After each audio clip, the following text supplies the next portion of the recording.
CPN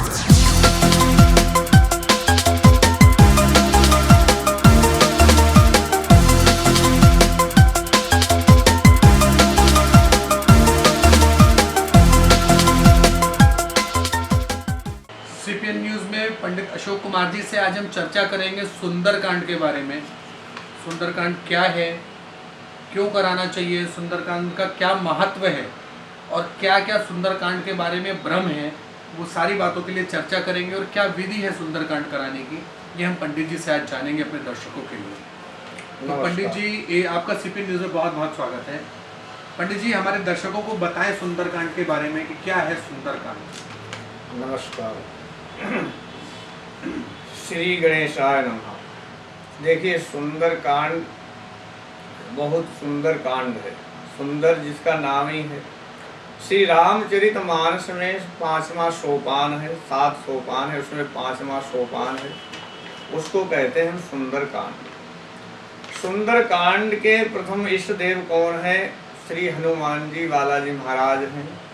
इनकी ही पूजा होती, इनकी ही भक्ति के लिए सुंदरकांड का पाठ का आयोजन किया जाता है। देखिए, सुंदरकांड में जो है रामचरितमानस में जितने भी सोपान हैं, इसमें सुंदरकांड में जो फल प्राप्त हुआ है उसी फल की आशा के लिए जीव सुंदरकांड कराते हैं।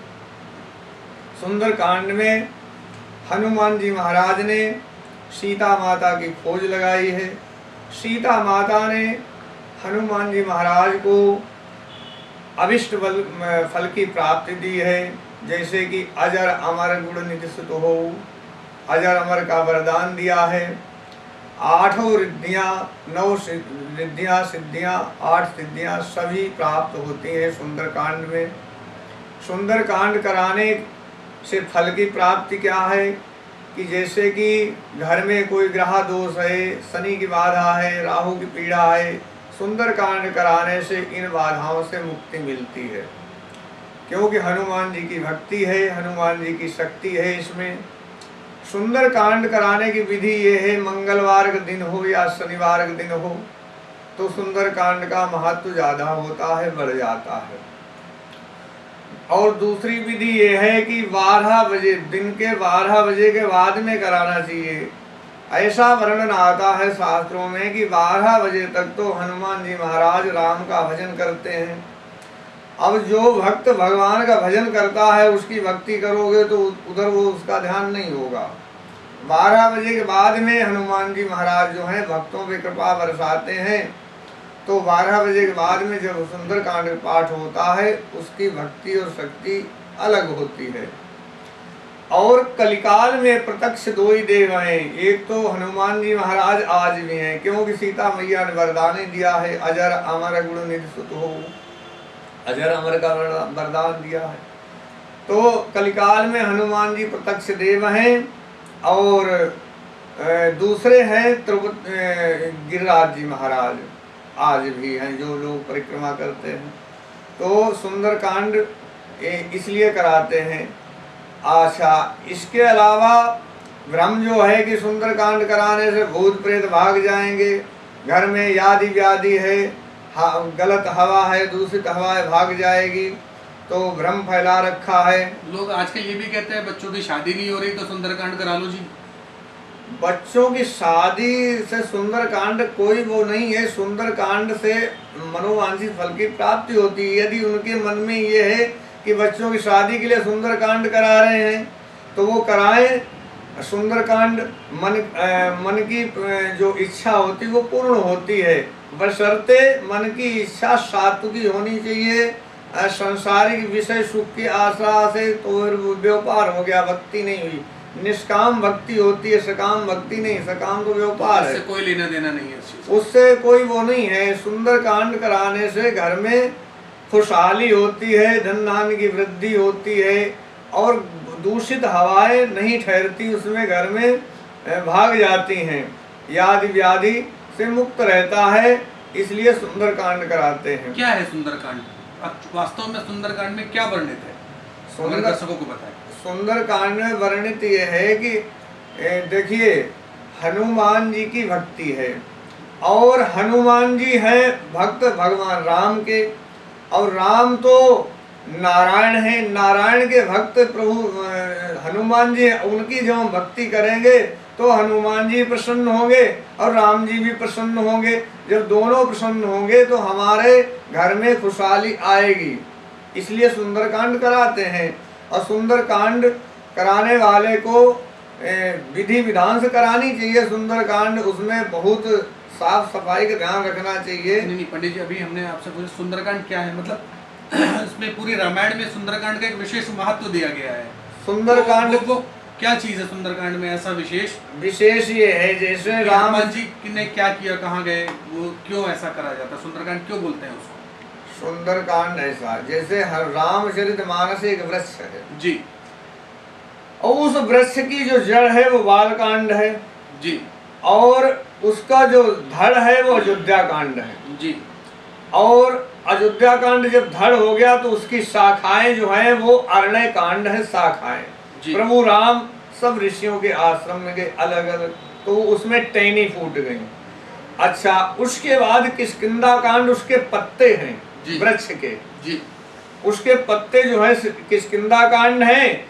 और फिर जो सुंदर कांड जो सोपान है वो उसका फूल है जी।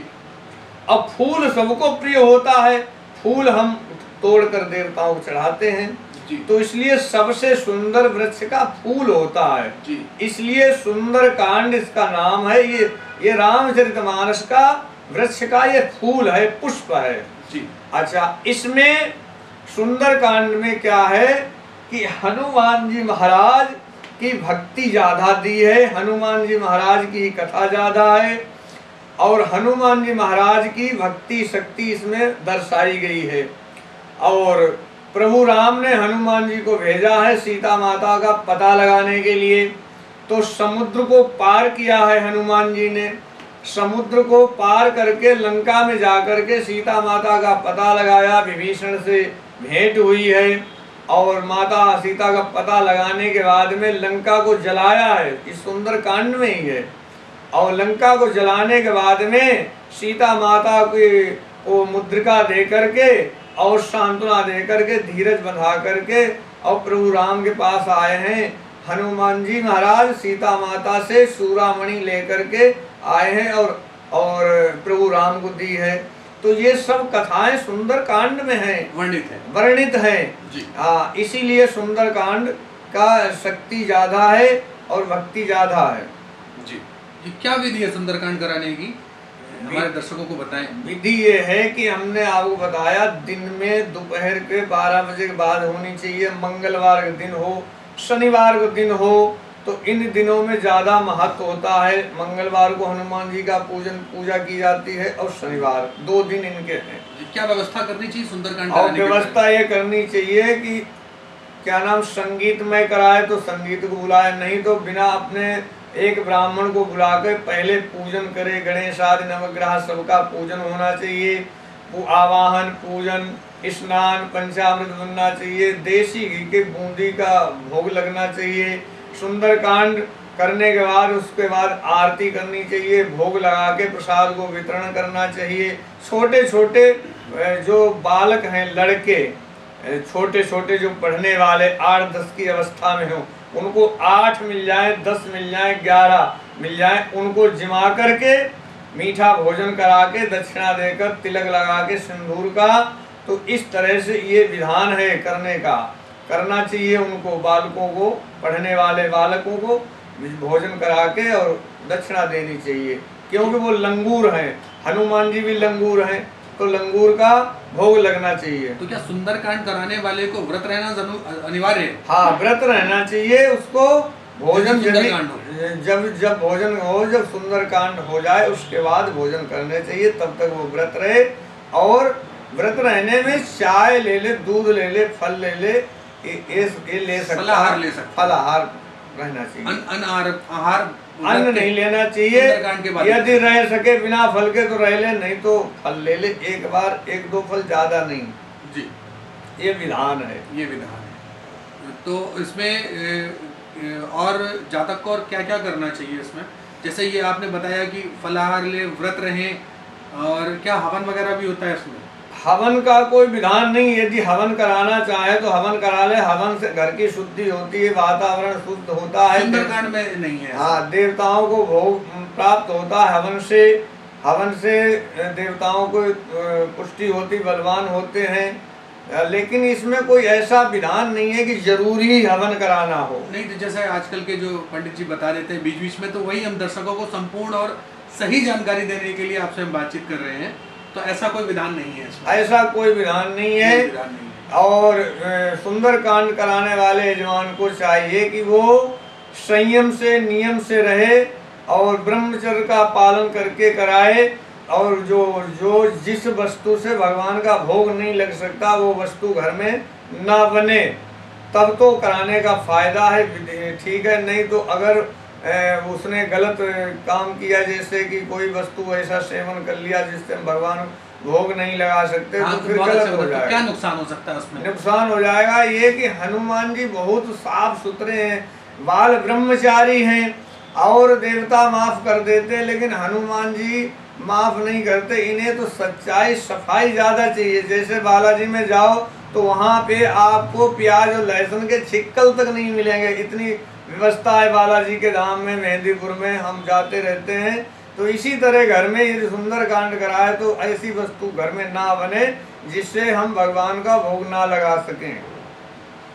तो ये पंडित जी से आज हमें सुंदरकांड के बारे में संपूर्ण जानकारी मिली। उम्मीद है कि हमारे दर्शकों को इससे बहुत ज़्यादा लाभ होगा और दर्शक इस सुंदरकांड को आगे ज़रूर कराएंगे। पंडित जी, हमारा CPN न्यूज़ में आने के लिए बहुत बहुत धन्यवाद। नमस्कार।